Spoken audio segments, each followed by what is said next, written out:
Auzubillahiminash-shaytanir-rajim. Bismillahir-rahmanir-rahim. Assalamu alaikum students.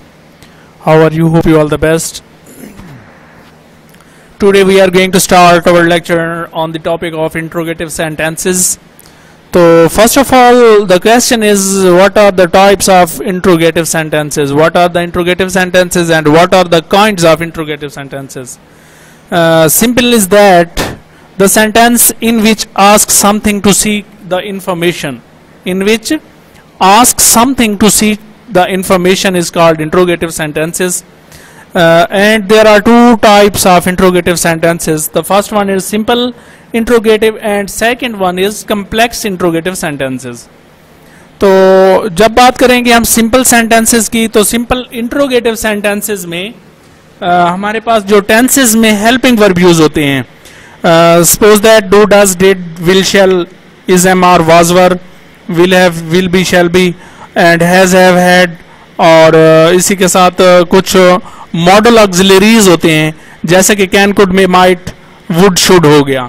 तो ये in helping verbs की मदद से जो सेंटेंसेस स्टार्ट होंगे वो हमारे पास सिंपल इंट्रोगेटिव सेंटेंसेस होंगे. तो जो बात करते हैं हम कम्प्लेक्स इंट्रोगेटिव सेंटेंसेस की, तो complex interrogative sentences are sentences which are the started with the help of WH families, interrogative words, mean to say that WH, where, why, when, who, how, etc. So first of all we discuss about simple interrogative sentences. तो ये मेरे उर्दू में दिए हुए rules हैं, कुछ इनको जरा पढ़ लें, उसके बाद इंग्लिश में आपको कन्वर्ट कर देता हूँ. रूल नंबर 1, सवालिया फिक्रे दो किस्म के होते हैं, 1 सादा और 2 मखलूत, मतलब सिंपल एंड कम्प्लेक्स. अगर रिपोर्टेड स्पीच वाला हिस्सा कौन सा होता है?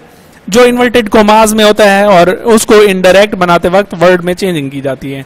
Is, am, are, has, have, had, will, shall, should, would, must, can, could, may, might, do, does, did and was, were वगैरह से शुरू हों, तो फिक्रे को इनडायरेक्ट बनाते वक्त रिपोर्टिंग स्पीच के वर्ब को यानी सेड टू या सेड को आस्क्ड में बदल देते हैं.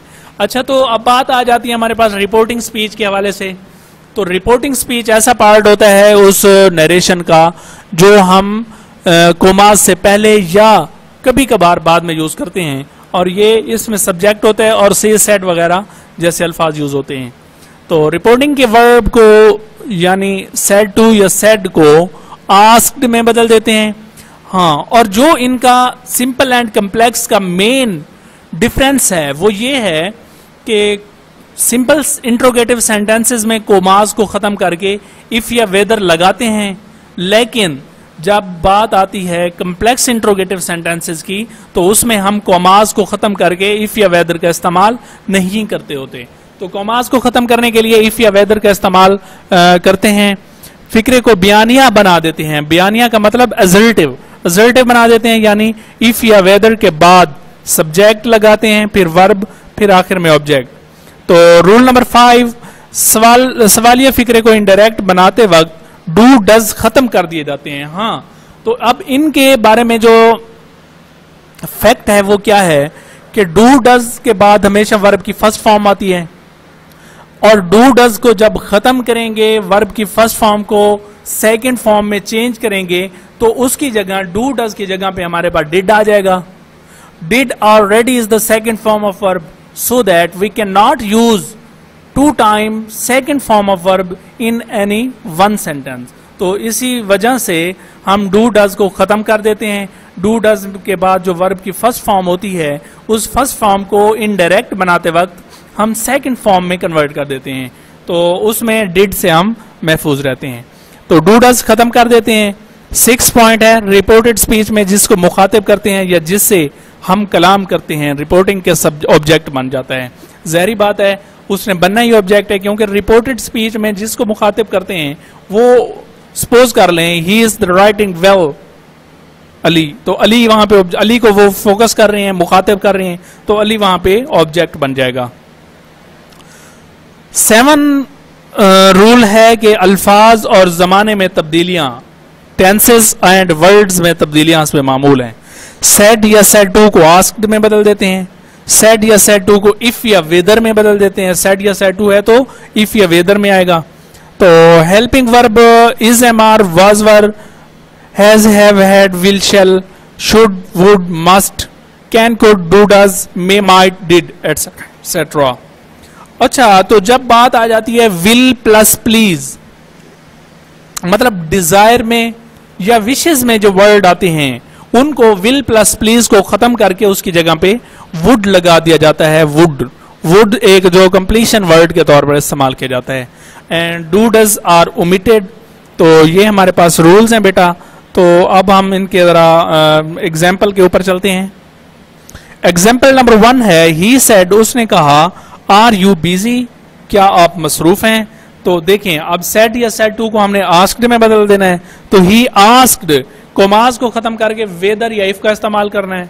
तो हम वेदर, मोस्टली वेदर इस्तेमाल होता है। इफ वहां पे होता है जब जहां पे पॉसिबिलिटीज हो, किसी भी चीज की जब पॉसिबिलिटीज हो या कोई ऐसा वर्क किया जा रहा हो जिसमें हमें अगर का इस्तेमाल किया जा रहा हो तो वहां पे हम इफ यूज करते हैं। ही asked whether I was busy. तो सेकेंड एग्जाम्पल है, ही सेड, उसने कहा, वर you reciting the holy Quran, were you reciting the holy Quran. अब वर क्या है, पास्ट कंटिन्यूअस का एक हेल्पिंग वर्ब है। तो हमने जैसे कि पहले मैंने आपको रूल्स में बताया है कि अगर पास्ट कंटिन्यूअस टेंस आ जाए तो उसको पास्ट परफेक्ट टेंस में चेंज कर देते हैं। तो he said, were you reciting the holy Quran.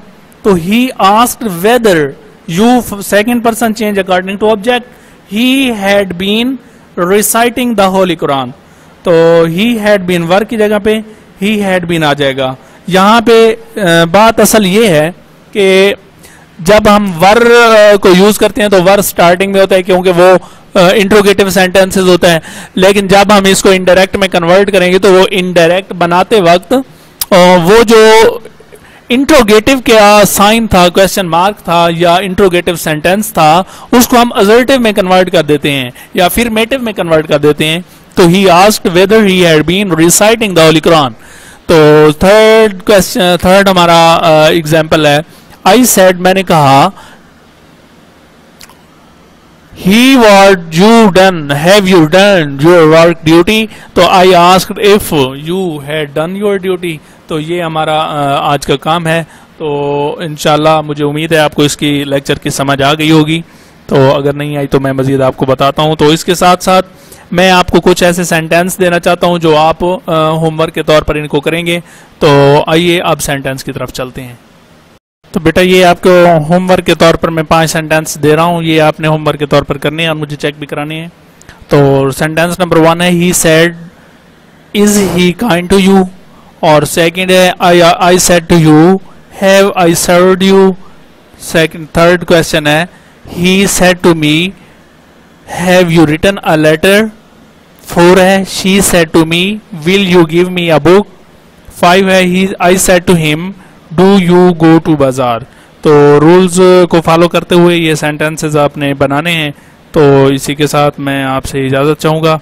मुझे उम्मीद है आपको अच्छे तरीके से समझ आ गई होगी। अगर नहीं आई तो फिर आप हमसे रजू कीजिएगा।